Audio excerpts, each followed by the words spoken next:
Hermitage എന്ന വാക്കിന്റെ പ്രധാന അർത്ഥം സന്യാസിയുടെ വാസസ്ഥലം.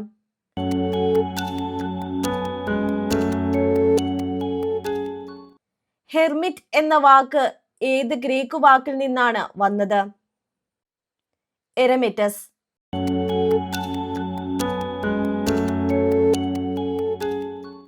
ക്രിസ്തീയ സഭയുടെ ആദ്യകാലത്ത് മരുഭൂമിയിൽ ജീവിച്ചിരുന്ന സന്യാസിമാർ അറിയപ്പെട്ടിരുന്നത് ഡെസേർട്ട് ഫാദേഴ്സ്.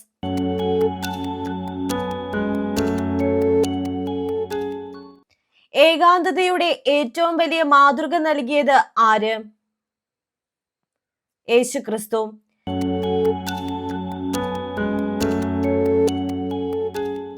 യേശു എത്ര ദിനരാത്രങ്ങളാണ് മരുഭൂമിയിൽ ഉപവസിച്ച് പ്രാർത്ഥിച്ചത്?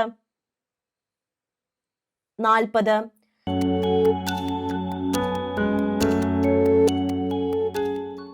വിശുദ്ധ ഗ്രന്ഥത്തിൽ മരുഭൂമിയിൽ ഏകാന്തതയിൽ ജീവിച്ച ഒരു പ്രവാചകൻ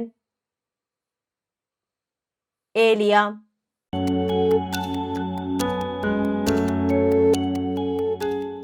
മരുഭൂമിയിൽ ഏകാന്തതയിൽ ജീവിച്ചതായി ബൈബിളിലെ പുതിയ നിയമത്തിൽ പരാമർശിക്കുന്ന വ്യക്തി ആരാണ്?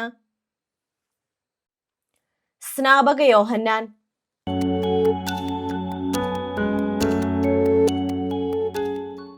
ഹെർമിറ്റുകളുടെ പിതാവ് എന്ന് വിളിക്കുന്നത് ആരെയാണ്?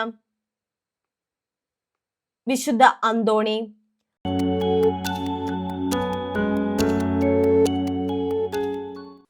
ആദ്യ ക്രിസ്ത്യൻ ഹെർമിറ്റായി അറിയപ്പെടുന്ന വ്യക്തി തോപ്സിലെ വിശുദ്ധ പൗലോസ്.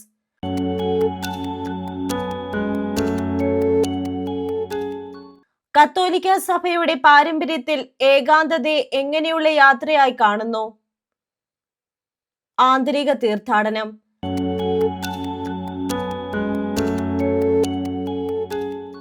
ഏകാന്തത സ്വർഗത്തിലേക്കുള്ള എന്താണ്? വാതിൽ.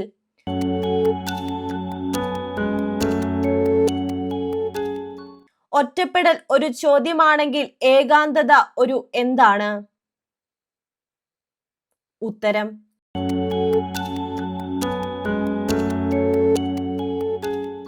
ദേവദാസി കൊളയത്താമ ഏത് പ്രദേശത്തെ മാണിക്യമായാണ് അറിയപ്പെടുന്നത്? മണിയംകുന്ന്.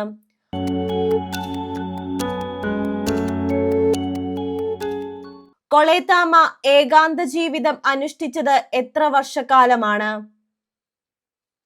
5.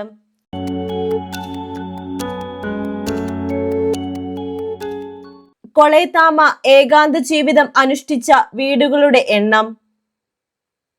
3.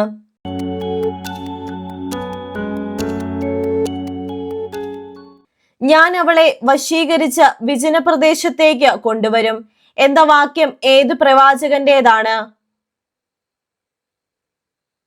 ഹോസിയ.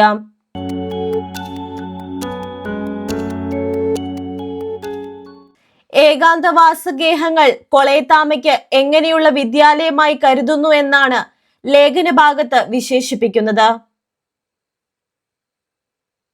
ആത്മീയ വിദ്യാലയം.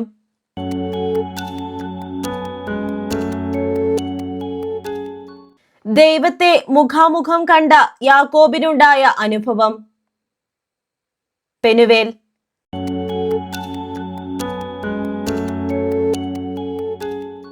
എന്നെ കണ്ടുമുട്ടിയ ദൈവത്തെ ഞാനും ഇവിടെ വെച്ച് കണ്ടു എന്ന് വിശുദ്ധ ഗ്രന്ഥത്തിൽ പറയുന്ന വ്യക്തി ആരാണ്?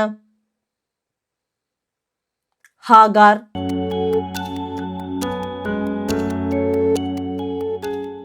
സ്വർഗത്തിലേക്കുള്ള വാതിലും പൂർണ്ണതയിലേക്കുള്ള ഗോവണിപ്പടിയുമായി കരുതുന്നത് എന്താണ്? ഏകാന്തത.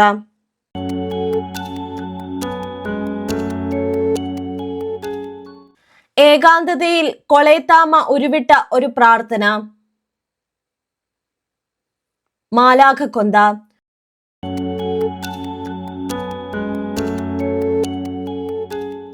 ഒരു ക്രിസ്ത്യാനിയുടെ പരമമായ ലക്ഷ്യം എന്താണ്? ക്രിസ്തുവിനെ പോലെ ആയിത്തീരുക.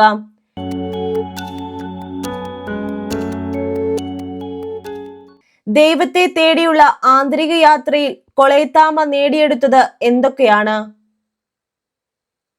ദൈവവുമായുള്ള അടുപ്പവും ഐക്യവും.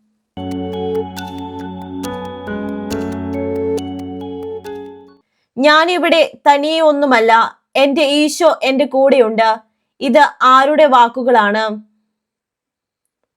കൊളേത്താമ.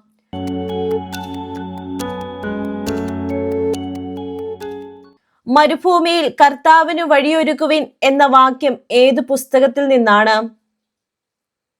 ഏശയ്യ.